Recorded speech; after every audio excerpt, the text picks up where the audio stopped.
Terima kasih Anda masih bersama kami di Sapa Indonesia Malam. Saudara, sidang kasus peredaran sabu 5 kg Irjen Teddy Minahasa dengan terdakwa Dodi Prawira Negara dan Susi Pujiastuti digelar di Pengadilan Negeri Jakarta Barat. Saksi saudara, mantan Kapolsek Kalibaru Kompol Kasranto menyatakan turut menjual sabu karena dirinya merasa aman usai mengetahui sabu ini milik seorang jenderal. Sidang kasus peredaran narkoba 5 kg sabu Teddy Minahasa dengan terdakwa Dodi Prawira Negara dan Linda Pujiastuti digelar di PN Jakarta Barat. Mantan Kapolsek Kalibaru Kompol Kasranto yang menjadi saksi mahkota hari ini. Kompol Kasranto menyatakan turut menjual sabu karena dirinya merasa aman usai mengetahui sabu milik seorang jenderal. Saya tidak sampai nanya ke situ prosesnya. Saya tidak nanya yang mulia. Yang jelas saya percaya bahwa itu barangnya jenderalku, ya saya percaya yang mulia. Ya. Kemudian kan jenderal, yang tadi nggak pernah sebutkan namanya siapa ya. Pantas sebutkan jenderal itu sebagai Kapolda.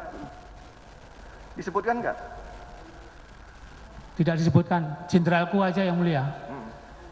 Ya, kalau di Polda itu kan jenderal kan ada apa? Dua. Jenderal kan ada dua, Kapolda, Wakapolda. Iya, maksudnya nggak disebutkan itu Kapoldanya atau Wakapoldanya nggak disebutkan. Ya, jenderalku ya saya sudah tahu bahwa itu Pak TM. Oh, jadi ya. Kok bisa bisa tahu gimana? Ya kan beliau kan jenderal kan dua, ada Irjen dan Brigjen kan? Linda pernah cerita yang mulia. Pernah cerita? Ya. Jadi cerita kan? Ya. Jadi cerita disebutkan bahwa itu dari Kapolda gitu atau dari Teddy gitu, gimana? Bukan Kapolda, Teddy Pak. Nah, gimana? Teddy. Sebelumnya dalam sidang hari Senin 20 Februari, Aibtu Canto Situmorang juga menjadi saksi dalam sidang terdakwa Teddy Minahasa.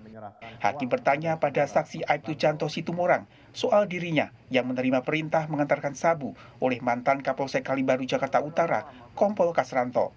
Canto menyatakan oleh Kasranto dirinya sempat disuruh mencari pembeli sabu dengan kode cari lawan. Saat lawan atau pembeli yang dimaksud sudah ada, Canto mengaku langsung menghubungi Kompol Kasranto. Kalau pembicarakan sabu itu di awal bulan 8 yang mulia. Di awal bulan 8. Oh, udah lewat. Di awal bulan 8 tahun 2022. Lewat telepon juga, WhatsApp. Ya, dia nyuruh saya datang ke kantor. Oh, sudah di kantor. Ke kantor yang mulia. Iya, udah tanggal 8 ya. Waktu itu sabunya atau itu masih sudah ada nggak di situ? Belum ada, belum kelihatan yang mulia. Belum ada. Belum saya lihat yang mulia. Apa dikatakan akan ada? Jadi bukan ada, tolong cari lawan begitu aja yang mulia. Oh, baru cari lawan. Baru gitu suruh cari lawan. Iya, gitu. Cari pembeli lah maksudnya kan pengertiannya. Cari pembeli. Gitu. Tapi barang belum dibicarakan. Belum saya lihat sama sekali belum ada. Apa saudara nggak tanya apa bapak punya barangnya mau gitu? Enggak saya tanya yang mulia. Nggak tanya juga. Dia juga nggak cerita juga. Ya, yang mulia. Kalau ada barang ini saudara tahu kapan tuh? Ada barangnya tadi yang sekilo tadi. Jadi kalau setelah itu kan karena saudara Alek yang nelpon saya yang mulia. Karena saudara Alek nelpon saya masalah harga di awal bulan 9. Jadi saya bilang sama beliau, Pak Kasranto, Pak untuk lawannya udah ada. Saya bilang itu. Mau ngobrol nggak langsung sama lawannya? Saya bilang itu. Jangan, kamu aja. Ya, itu karena beliau tidak mau langsung berhubungan langsung dengan. Oh, baru saudara informasikan ada lawan. Terus saudara kasih tahu sama beliau. Beliau sudah ada barangnya juga itu.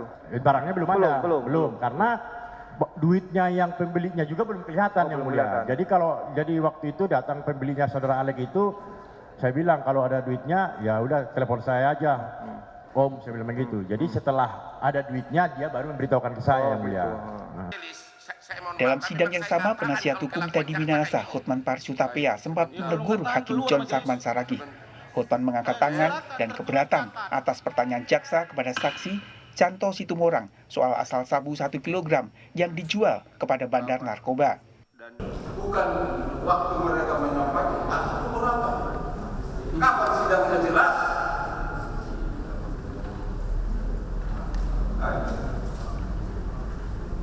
Waktu dia mengajukan keberatan, waktu memeriksa terdakwa silakan lanjutkan keberatan lain. Waktu pledoi mata pembelaan silakan. Waktu duplik pun ada. Bukan di sembarang waktu langsung keberatan. Dicatat itu. Itu yang visi. Saya berusaha untuk berpegang teguh di Kupang. Kalau sampai seperti lu mau apa? Kayak tikam, iwan. Ini tempat terhormat dan luhur. Kalau kita bukan menghargai tertibnya persidangan, siapa lagi? Sekali lagi saya ingatkan, membuat gaduh, saya akan suruh turun siapapun di luar dalam persidangan ini. Tanpa kecuali. Kasus narkoba Irjen Teddy Minahasa menyeret 10 orang lainnya. 6 terdakwa merupakan warga sipil, sementara 5 orang terdakwa merupakan anggota kepolisian. Dugaan peredaran narkoba berawal dari barang bukti 5 kg sabu yang diperoleh dari pengungkapan kasus di Polres Bukit Tinggi. Total barang bukti sabu saat itu berjumlah 41,4 kg dan yang dimusnahkan hanya 35 kg. Irjen Teddy Minahasa diduga mengendalikan peredaran sabu 5 kg yang diambil dari AKBP Dodi Prawira Negara hasil barang bukti kasus Mapolres Bukit Tinggi. Teddy diduga memerintahkan Dodi yang pada saat itu merupakan Kapolres Bukit Tinggi mengambil barang bukti sabu untuk ditukar dengan tawas. Penjualan sabu juga melibatkan seorang warga sipil, Linda Pujiastuti. Linda diduga berperan menyimpan dan mengedarkan sabu. Terdakwa lain yang berperan menjual sabu adalah Kompol Kasranto, bekerja sama dengan Aibtu Janto Situmorang, serta Aibda Ahmad Darmawan. Aibtu Janto sempat menjual 1 kg sabu yang diperoleh dari Kasranto ke Kampung Bahari sebanyak 1 kg. Janto juga diminta mengambil uang pembelian senilai 500 juta rupiah. Hari ini, Jaksa Penuntut Umum seharusnya menghadirkan Teddy Minahasa sebagai saksi mahkota dalam sidang terdakwa Dodi Prawira Negara dan Linda Pujiastuti. Namun, Teddy berhalangan hadir karena alasan kesehatan. Tim Liputan, Kompas TV.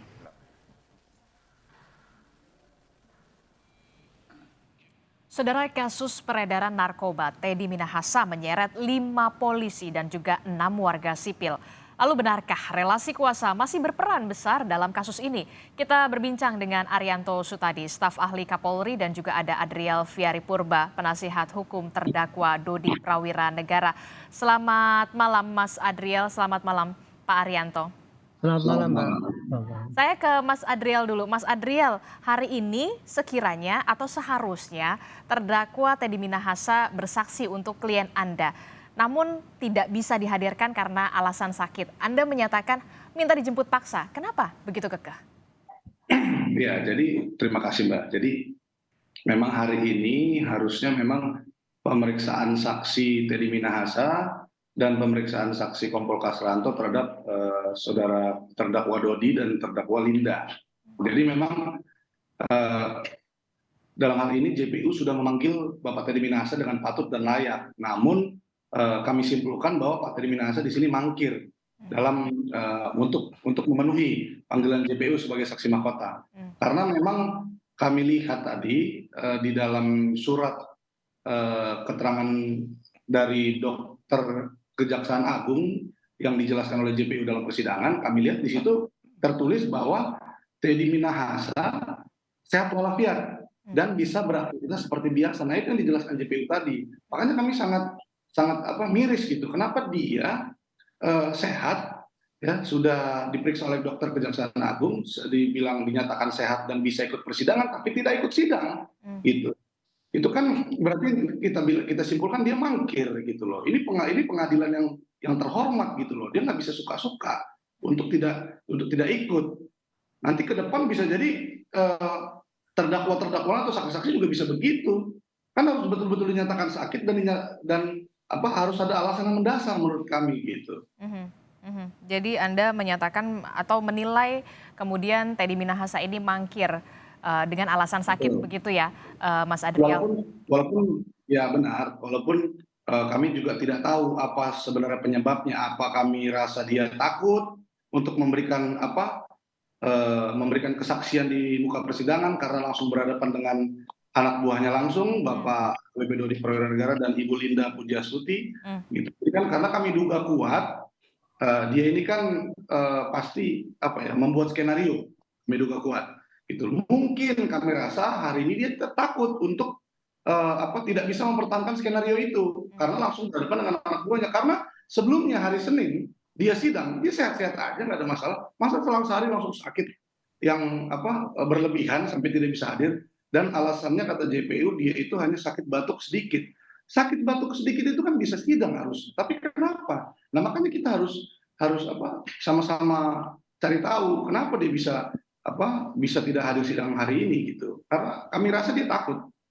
Oke, kalau dari penasihat hukum AKBP Dodi Prawira Negara mengatakan takut begitu ya. Nah, seberapa pengaruhkah kemudian kesaksian dari Teddy Minahasa sebagai saksi mahkota ini mengungkap peran dari klien Anda Dodi Prawira? Karena kalau tadi saya baca kemudian ada perintah dari Teddy Minahasa untuk menukar barang bukti berupa sabu yang tadinya barang buktinya 41,4 kilogram sabu yang dimusnahkan hanya 35.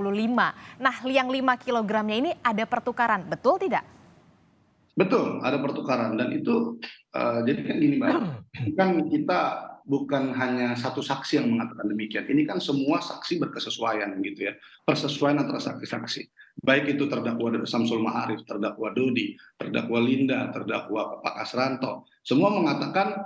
Bahkan dari terdakwa Janto dan terdakwa Nasir, ketika kita lihat di dalam persidangannya, ketika dia menjadi saksi, ketika ditanya, sudah tahu itu barang milik jenderal. Dan mereka kenapa menjual barang milik jenderal sementara dia seorang anggota Polri, Bapak Janto mengatakan, karena ini barang jenderal, aman. Jadi kalaupun ada masalah, kayak ketangkap atau gimana, ya saya akan ada backingan katanya. Kan kata Pak Kasranto dalam persidangan tadi demikian.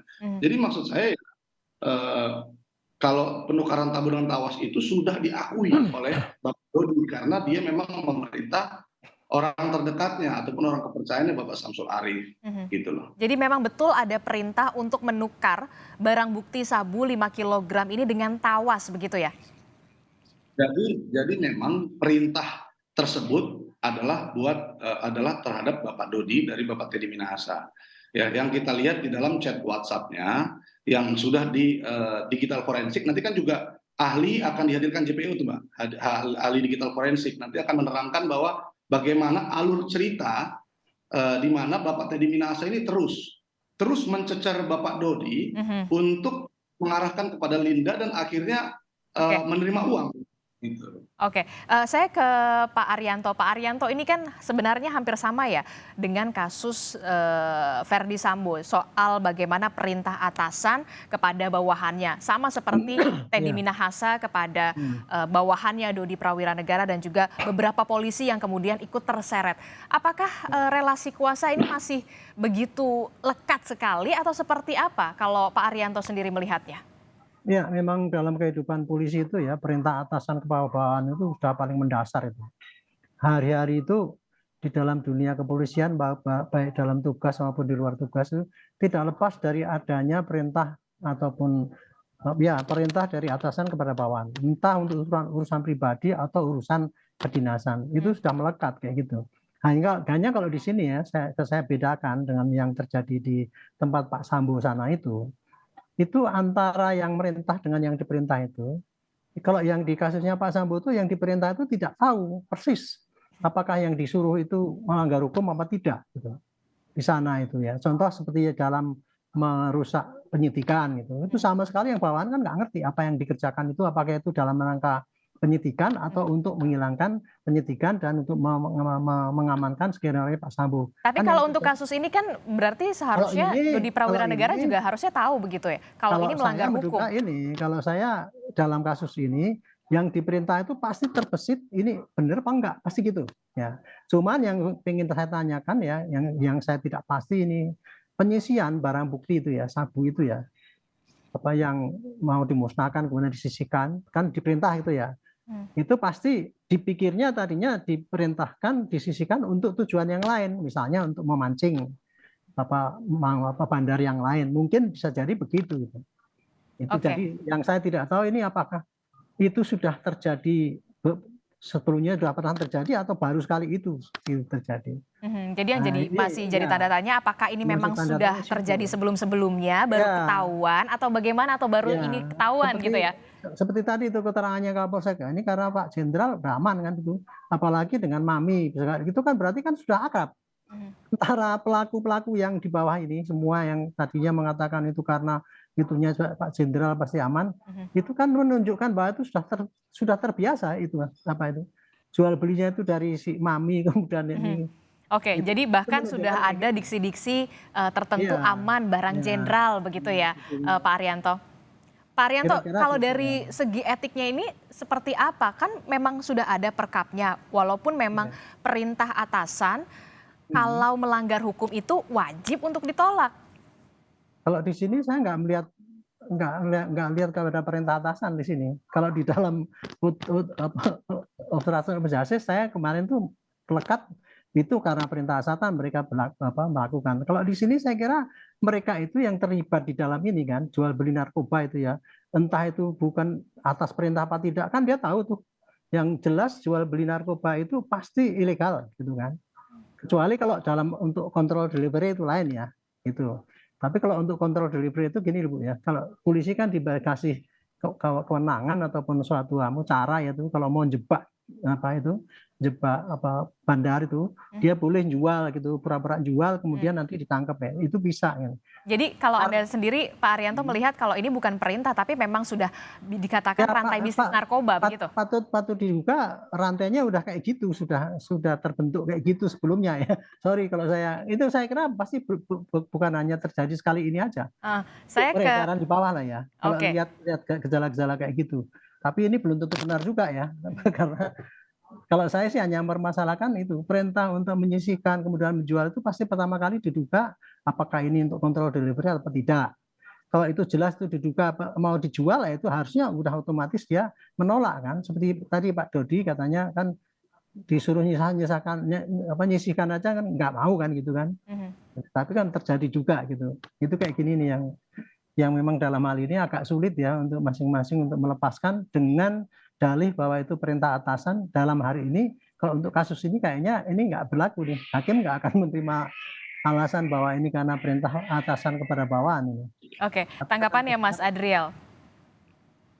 Ya, jadi memang kalau mengenai perintah atasan, jadi kami merasa ini adalah benar perintah ya, karena kita lihat di situ kan jelas tukar sabu dengan tawas untuk bonus anggota. Nah tadi kalau memang berbicara mengenai jaringan dan segala macam, sepengetahuan kami dan sudah kami gali keterangan dari Ibu Linda, Pak Dodi, Bapak Samsul Ma'arif dan baik juga keluarganya bahwa memang Pak Dodi dan keempat klien saya ini belum pernah berurusan dengan narkoba selain daripada diperintah dengan atasannya ini, gitu loh. Jadi kalau bisa kami tekankan juga di sini bahwa kalau tidak ada perintah dari Pak TM, tidak mungkin Bapak Dodi ya memberikan dirinya untuk dipidana kan gitu. Itu kan logika aja. Jadi tidak ada motif gitu, tidak ada motif yang bisa dibuktikan oleh Pak TM kalau kejadian ini semua merupakan skenario penjebakan yang dilakukan oleh Bapak Dodi kan gitu. Tapi kan itu kan tidak berkaitan dengan tugas kepolisian, apalagi tupoksinya sebagai anggota polisi pada saat itu bahkan sebagai Kapolres Bukit Tinggi yang berhasil mengungkap 41,4 kg sabu begitu. Jadi memang mengenai yang tadi disebutkan Mbak juga mengenai kuasa relasi, di sini saya lihat memang ada kuasa relasi yang tidak sehat. Bagaimana kewenangan Pak Teddy yang begitu besar sampai membuat Mbak Dodi itu takut untuk tidak melakukan perintahnya tersebut. Dan juga saya sudah konfirmasi dengan beberapa polisi dan juga Bapak Dodi, memang untuk perintah tersebut bukan hanya melalui tertulis gitu ya, contohnya sprint dan segala macam. Seperti hanya by WA atau by call, telepon dan segala macam itu sudah cukup perintah. Contohnya seperti tolong tangkap dan segala macam by call itu langsung dilaksanakan. Oke. Jadi harapannya pekan depan Teddy Minahasa harus hadir begitu ya, Mas Adriel? Satu lagi, jadi memang untuk mengenai jaringan tadi, bahwa Pak Dodi pun di sini merasa tertipu karena awalnya dibilangkan tolong pisahkan tukarkan sabu dengan tawas untuk bonus anggota, dan bahkan Oke. Pak Dodi berpikir mungkin Pak TM memakai gitu kan. Jadi dia pisahkan aja, ternyata disuruh carikan lawan untuk menjual. Nah, di situ dia merasa tertipu gitu. Benar juga kata Bapak tadi. Oke, nanti kita akan tunggu bagaimana kesaksian dari terdakwa Teddy Minahasa di persidangan selanjutnya pada pekan depan. Terima kasih Arianto Sutadi, staf ahli Kapolri, dan juga ada Adriel Fiari Purba yang merupakan penasihat hukum terdakwa Dodi Prawiranegara. Selamat malam Bapak-Bapak.